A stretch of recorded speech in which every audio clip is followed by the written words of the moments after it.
বাঙালি উদ্বাস্তু আদিবাসী মহিলার মুন্ডহীন দেহ উদ্ধার এবং 50টি বাড়ি বাঙালির আদিবাসীর বাড়িতে অগ্নিসংযোগের অভিযোগ ঘিরে উত্তাল পরিস্থিতি ওড়িশায়।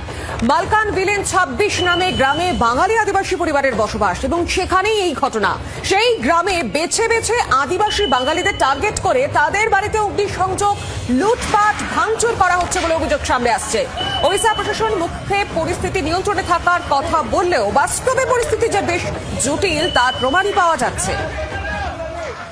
আজ মধ্যরাতে পর্যন্ত গোটা জেলা জুড়ে ইন্টারনেট সংযোগ বন্ধ রাখায় প্রশাসনিক সিদ্ধান্ত নেওয়া হয়েছে। এমবি 26 গ্রাম আপাতত পুরুষ শূন্য।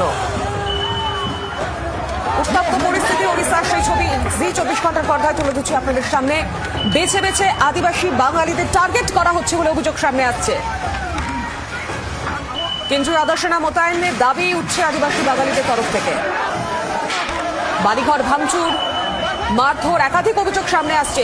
বাড়িঘরে অগ্নিসংযোগেরও ঘটনা।